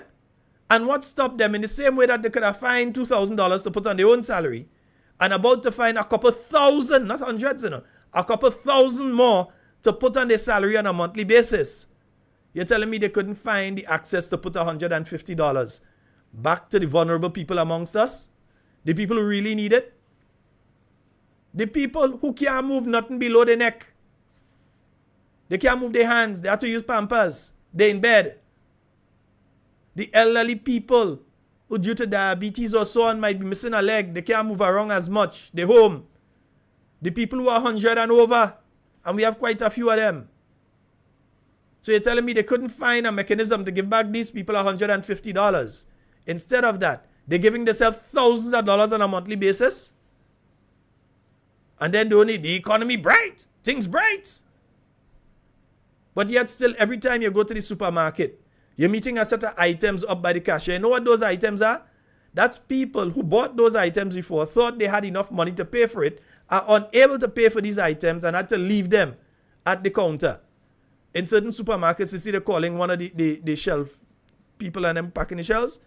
Come and go and put that there quick. Because when you're going, you're meeting these set of items, packing up on top there. Because you know you went in with 500 last week before. You're able to buy that. So you're going with the 500 and then you realize, no, but the price of these things changed because I can't buy that, I can't buy that. So you have to take the essentials and the not so essentials, you have to leave them behind. And that is reality. Yeah? Folks, the phone number 440-7377. That's 440-7377. That's the number for you to call and get onto the inside. Yeah? You have an IMF visit. I see the boasting about IMF. Listen, the last IMF report, you all know it was based on the NNP budget.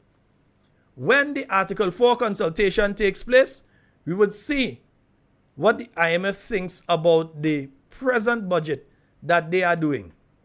Yeah, the budget that they did last year, what is working now, we would see what the IMF is saying about that. Because they're praising the IMF right now.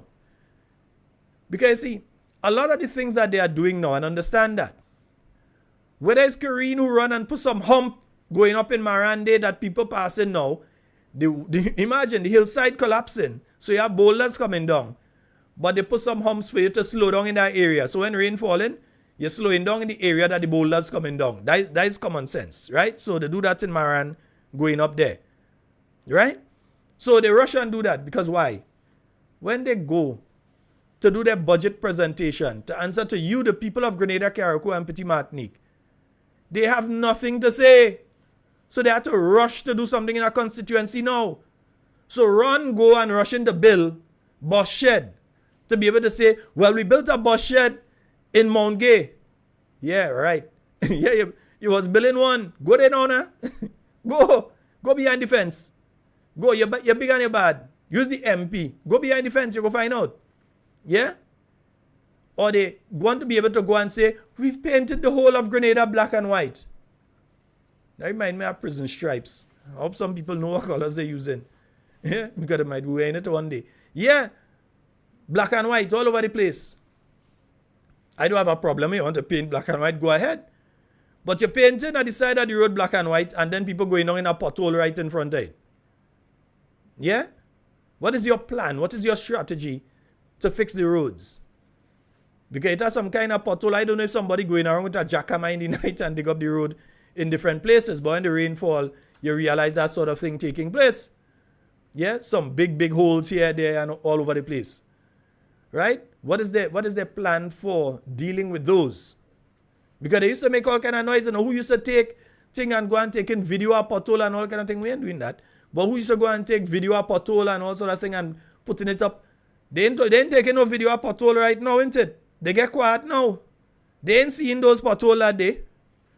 Or is it that they're driving such expensive vehicles now with such sophisticated transmission that when they hit a pothole, they ain't even feeling it?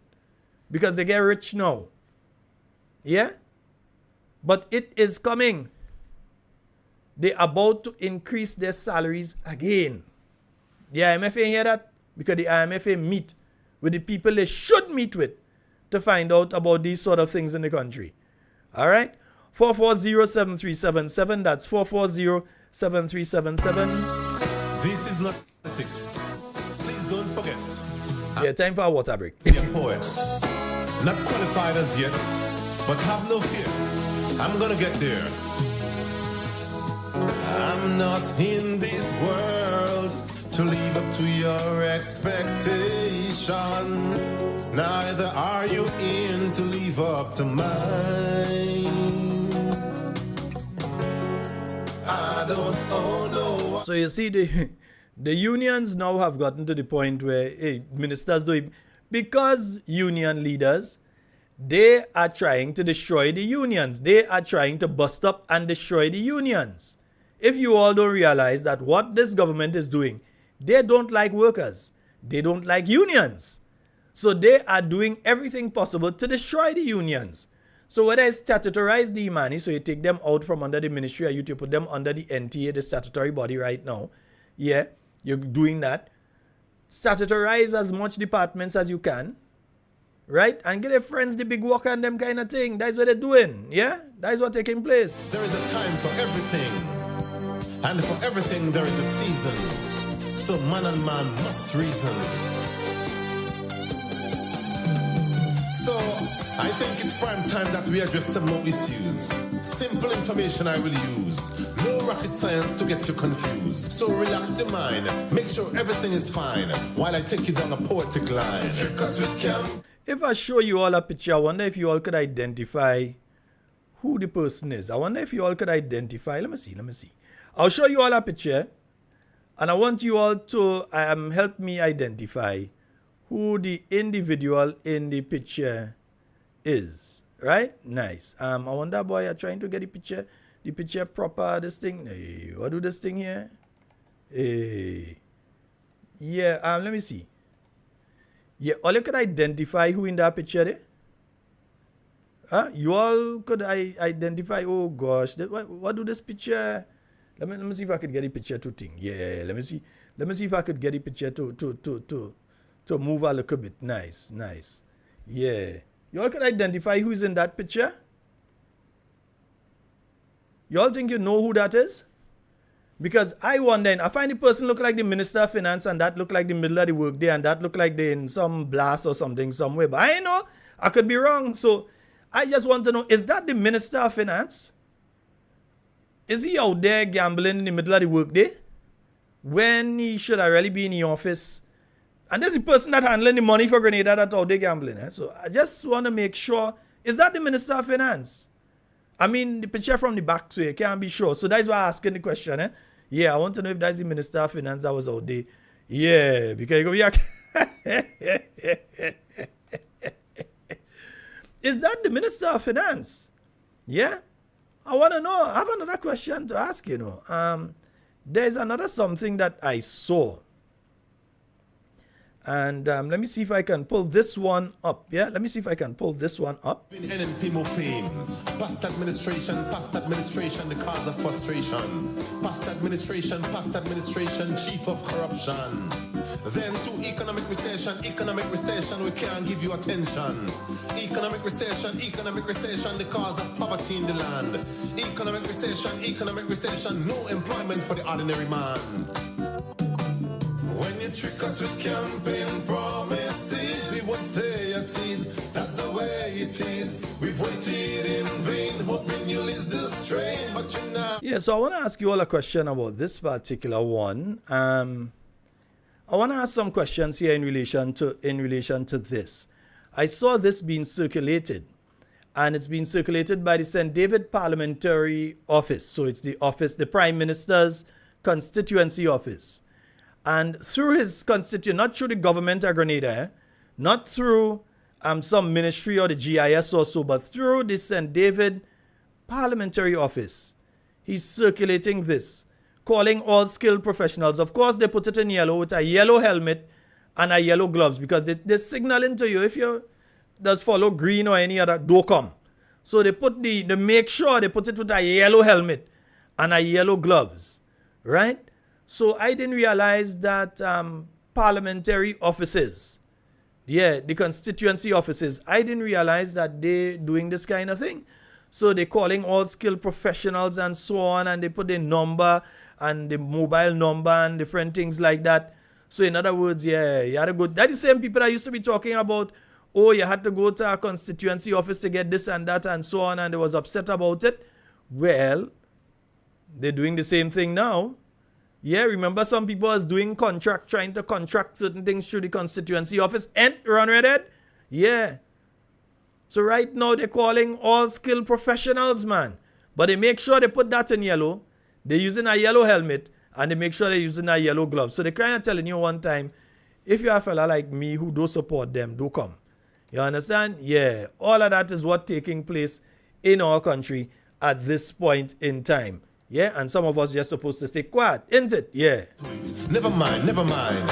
Only project. We're supposed to do like those people who have gotten the case of mutitis and they can't say nothing right now. Yeah. Please answer that. Oh, soon, soon, soon.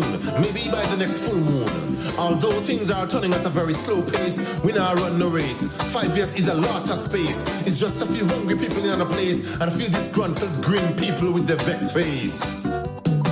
And it's not me saying the public workers not being paid on time. You know, let me play this one. I wouldn't pull it up on the screen, but let me play this one for you. What are some of the issues that you would really like to discuss with the minister, just in case that meeting, of course, gets to happen? The issues, we don't just want to complain. We want to know from the minister, what do you want from us? What would make your job easier? And you can only learn these things through social dialogue, right? We have the health sector is a very troubled sector. So, for example, within that sector, you have a lot of people receiving their salaries late. For whatever reason. I don't know if it's related to the bi-monthly and the administrative aspects of that, but health has that issue. The issue of the same regularization. What are your intentions? Why haven't any nurses been regularized? While we can talk about our friends in the teaching fraternity, which we are so happy for, getting hundreds regularized and so forth. We are happy for them, and we would want to see something similar within the health sector. So we want to ask all these questions, but it's not GT about making demands per se. It's about, hey, what can we do to help you? How can we help you to be a better leader within the sector? And for what us can I feed you and what you feed me? What's the word? For us to come to that common understanding and work collaboratively for the development of the sector and the country. Yeah? All right, folks, 4407377. So you realize, yeah, it's not just me saying that they're having issues. Yeah, people within the healthcare sector.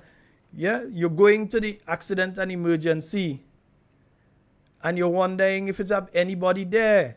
Right, we have a caller online. Good night. Hey, good night, Brother Sheldon. Hi, good night. Go right ahead, caller. You're live. Yeah, good night.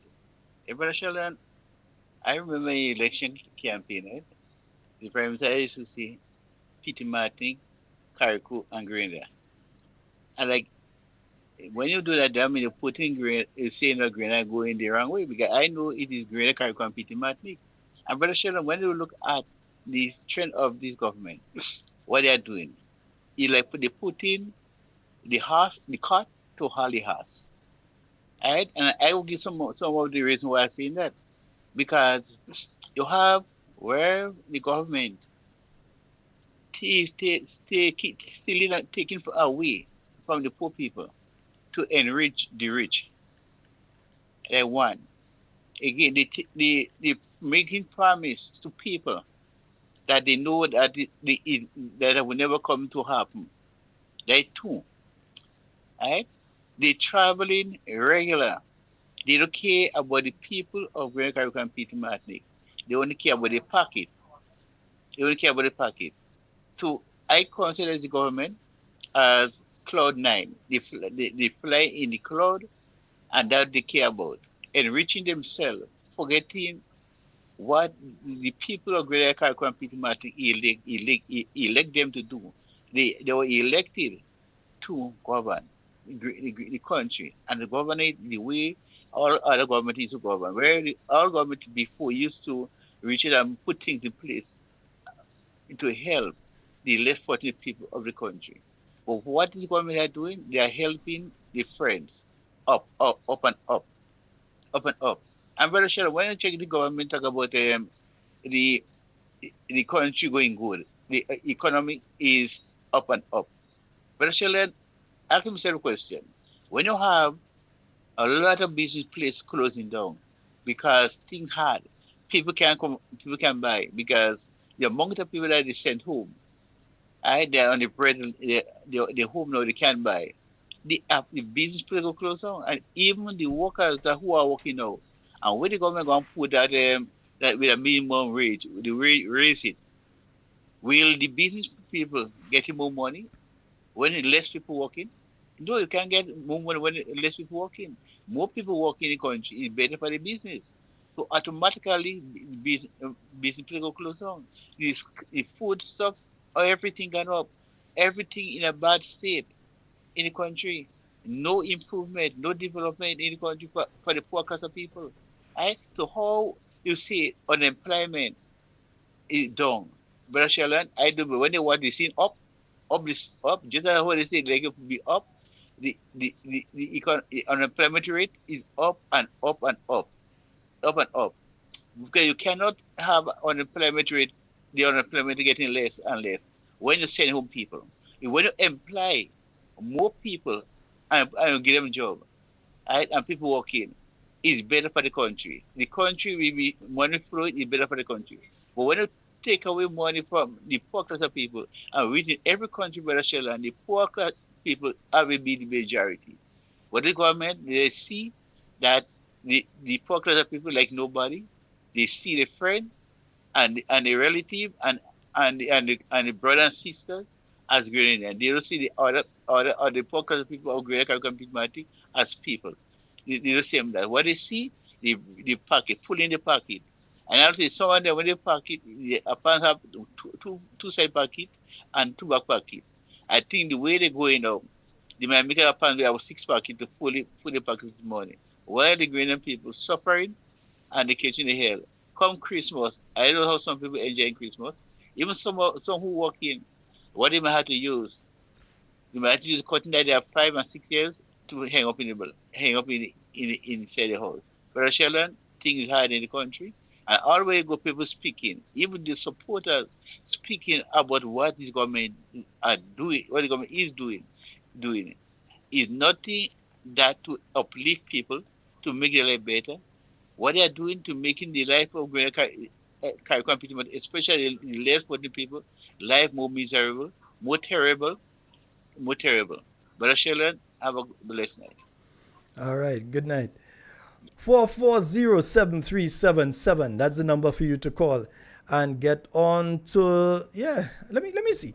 Let's hear some of the things that people within the healthcare sector going through. Let's hear some of what they're going through, man. Let me hear what Brother Brian say. How I answer this, because healthcare is very important to us. A huge part of our bargaining unit is made up of health sector workers, a huge part. They remit dues to our organization, and they play an extremely key role into the functioning of our society. The nurses, some doctors, the orderlies, the cleaners at the hospital, and so forth. To be honest with you, I'm a bit disappointed in where we are with healthcare in this country at this particular time. At what level would you say you're disappointed? I'm very disappointed. Very. Yeah, well, because very, you said very. Yeah. But there's sometimes very have levels. Yeah. well, very emphasizes the point of it. I could just say disappointed. Right? I am, because not that I am expecting miraculous turnaround, but remember, this was 2023 was the healthcare year. Yes. Right? And what we are seeing is that, have we seen it really a transition where you can say, wow, there's marked improvement here? What we are seeing is like the workers are still leaving. The complaints from the general public are still present. I saw one good gesture in that they are creating a complaints committee so that they can fix things. But generally, I am disappointed. And I'll tell you where. You see now, healthcare is widely encompassing, but the union focuses on the aspect of the human resource personnel, and these are the people who have to deliver the service. So you can have the biggest, best looking hospital or polyclinic like up in Guava, wherever it is, but if there are not people there to man it, what's really going to happen? So the aspect of regularization, we have not really seen any form of regularization for health sector workers. And this, when the nurses do their exit interviews and they're leaving the country, job security is the most important thing. The government could claim that they give an incentive allowance, which they end up taxing. They promise the workers that they would not tax, but they tax it. But that would not solve the problem, and we stated that. The data is there, the evidence is there to show that the biggest issue is workers want job security. They want to be able to be regularized in order that when they leave, they can get social security, meaning a pension, GT. So that is not happening. And let me state here, Mr. Grimes' message has not changed. It's the same message that he's been giving during the period that the NNP was calling for the regularization of those workers. Now, the New National Party was regularizing. When they're speaking about in one of the clips a while ago, they're speaking about hundreds of teachers regularized. That didn't take place under the NDC. No, let me just make that clear. The hundreds of teachers they're talking about that will regularize was under the same Emlyn Pierre that Jude and them was given all the trouble to. She ensured that those hundreds, not at 10, not at 20, hundreds of teachers were regularized. Starting all the way back with LL as the union leader. You had hundreds of teachers regularized. The way they said it, you may think that is something that happened between last year and this year. One of the problems they're having now is they're not regularizing teachers. They're not taking them off. The NNP started that process. The problem the unions have, they find NNP wasn't moving fast enough. So who went and sided with the other side? And now, instead of not moving fast enough, government is not moving at all in relation to the issue of regularization. I'm hearing that going into the budget, they want to be able to boast, so they're going to regularize quite a few people. I'm hearing a figure of about 300 people that's going to be regularized, coming close to the budget. Yeah? But those are more upper level people that they're going to regularize into the public service. So they're going to take them off a contract and put them permanently into the service. But they have started to tread carefully. The same thing that Dr. Mitchell was saying is the same thing that they're coming and saying now. The same thing the New National Party was saying is what they're saying now. But the NNP was taking the nurses off a Gren case and so. Not everybody one go, but you're taking some, and then you take some, and then you take some, and bringing them into the public service, trickling them into the public service, taking them off of the contract work into the public service. Some people find NNP ain't doing it fast enough. So, okay, vote out NNP. Nice, you vote out NNP. Now, instead of a trickle, you have stoppage of water. Nothing coming over. So then, the nurses have decided, well, wait. Whereas before, at least I had a chance, I was getting into the full service. Now, I can't get in at all. So they're leaving. They're getting the opportunities out there, be it in Canada or the US or the UK or other Caribbean islands. They are getting the opportunities, so they're going. They are not taking what is going on here. Imagine you give them $400 additional, they said. They gave them. When they give them, they say, we're not going to tax it. What's the first thing they do? Tax it. What did it do to some nurses? It put them over the threshold for income tax, so they had to pay income tax. That's what they did to them. So that's why you're having some of the things. And I'm not saying that means that the nurses and healthcare professionals should operate in this way. Some of them operating like we had from the caller a little earlier, where they said, well, it have a camera out there, you know, we seeing you. Yeah? They don't know if the person has a blood clot that's heading for the brain or in their lungs. They don't know if the person has some sort of critical issue that they may die right there in the emergency hallway waiting. They don't know, but we seen you on camera. I know if them is Mr. Spock, so they could use something. You remember Star Trek with Mr. Spock and them? They could have just aim a thing at you. Well, it's not Spock. That one was, oh boy, was it Scotty? No, which one was the scientist, the doctor? He could have just bones. Yeah, he just used to pass the thing on you and he could tell you what's wrong with you. So I don't know if we have that technology there that he could watch through a camera and say what is ailing a person. Yeah? But that is wrong. That is wrong. And you have to call it out for what it is. It's wrong. Yeah? So there are many things that have to be fixed. But you see them now, they're only on window dressing.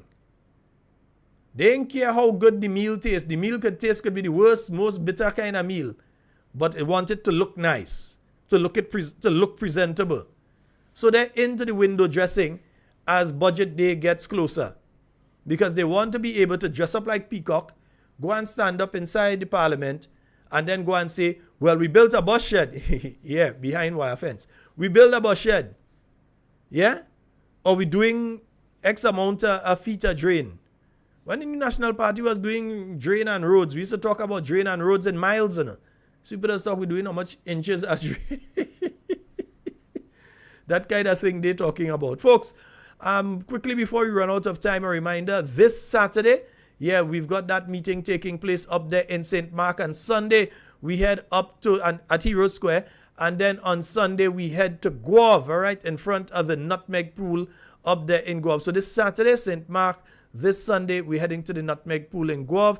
There are quite a few other activities. I'll be giving you some information on it. Let me also take this opportunity to congratulate the Carriacou and Petit Martinique New York branch of the New National Party for their wonderfully successful activity over the weekend. I did not do so yesterday. Their wonderfully staged activity that took place over the weekend. I've had nothing but positive reviews from your activity.